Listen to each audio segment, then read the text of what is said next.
U.S. intelligence agency, mind control. Yes. On semiconductors, 100% on EVs, and 50% solar on panels solar as panels. well. China That is helps determined to Mexico.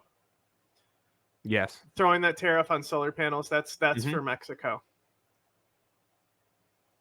Because Mexico, let's not forget, Mexico is also a manufacturing and export economy.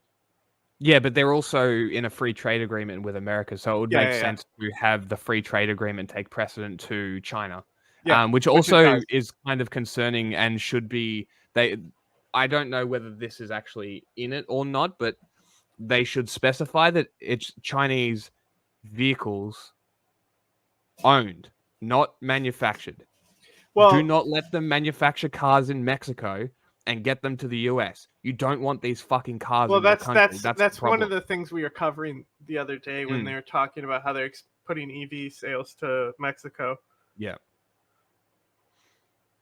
So but like Chinese EVs might be more of a benefit to Mexico? No. Because the average person can't afford transportation anyway, you know?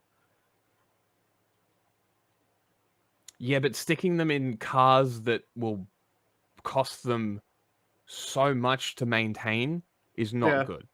I mean, we'll see. It shouldn't be done. Mexico should be banning them from China as well. Like, no, honestly, the way that China's trade works and the way that they can get these vehicles out of their country and dump them, they should be banned worldwide. Honestly, Chinese-owned manufactured vehicles, if they're subsidized by the state, banned. Because if they're subsidized by the state, they're overproducing. They're overproducing to drop the prices, to undercut markets, and it fucks everything. Literally everything. They should be banned.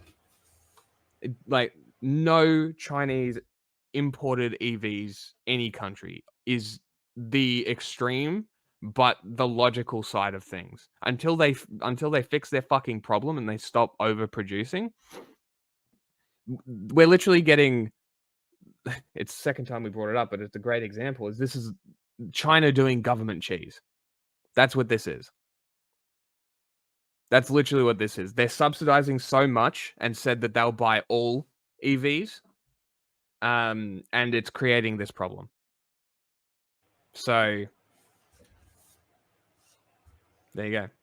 And this video will be called Chinese EVs are government cheese.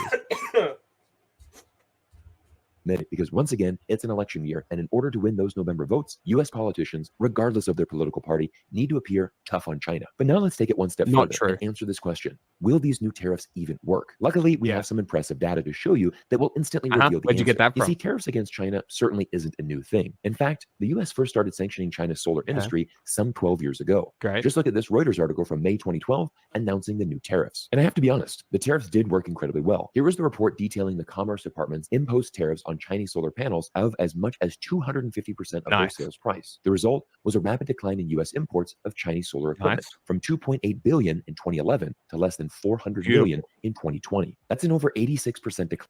Are you telling me that this is going to work? Because I guarantee that if I look into it, China was probably doing the same thing with solar panels. In Chinese imports in just 9 years. A tremendous success for the U.S. government, correct? Well, bro, not exactly, haven't you because seen the fucking mountains that they just covered in solar panels that aren't connected to anything?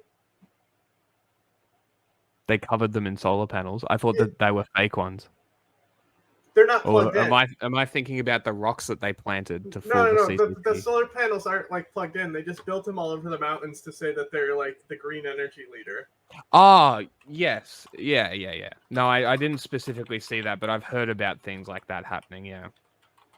That they'll just build things and then lie, and then fools like this will be like, China's the leader in green energy. Meanwhile, they're producing the most coal of anybody in the top, I think it's top 5. They're producing more as the top producer of CO2 than the top 5 or the top 4. Something like that.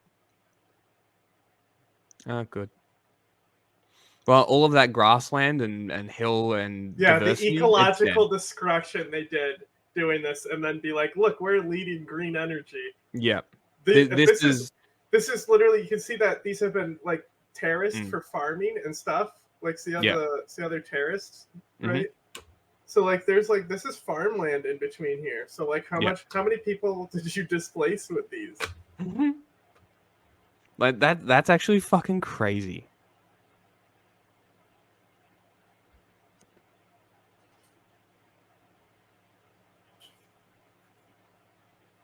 What an unbelievable ecological disaster. Oh my god. It would have also reduced carbon, not producing those solar panels and leaving the trees to do their job.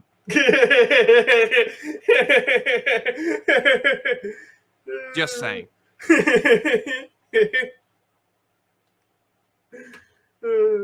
So, leader in green energy.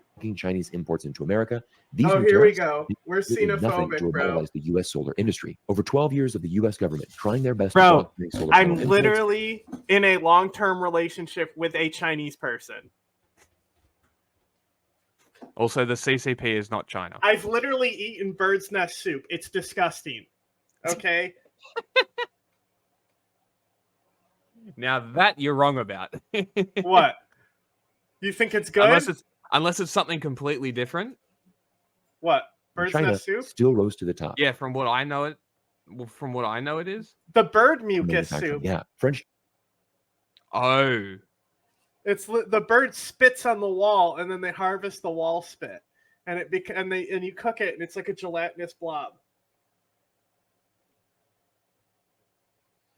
Bro, she eats like these prawn crackers.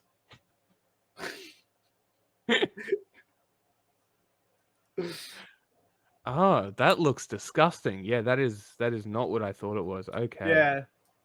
Yeah. Gross.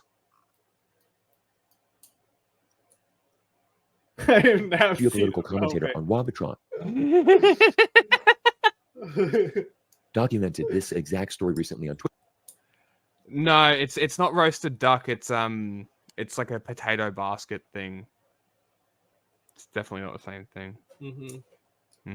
It's very good though. Twitter, and his research found out just how far the U.S. solar market has contracted since it first started introducing tariffs against China. Polysilicon, the main ingredient for solar panels, North America used to have a 28.7% market share. It's now down to 5.6%. Wow, did you know that polysilicon in 2010 was probably not a very widely used thing? And then it's probably grown in the 11 years. And therefore, America, which had a quarter of all production, now has 5% because increased production has gone up. Maybe. I'm just spitballing here, but that's where my logic goes. Yeah.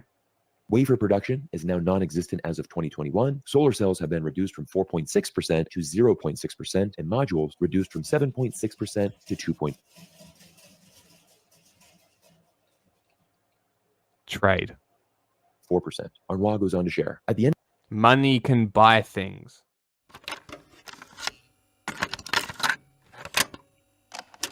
Are you aware of a CIA psychological profile about you, sir? Would you be interested in hearing what the CIA had to say? This secret study portrays as a brilliant but dangerous megalomaniac who is likely to pursue his own aims in disregard of U.S. interests. He's an uncertain ally. Shall I go on, or would you prefer that I stop, sir?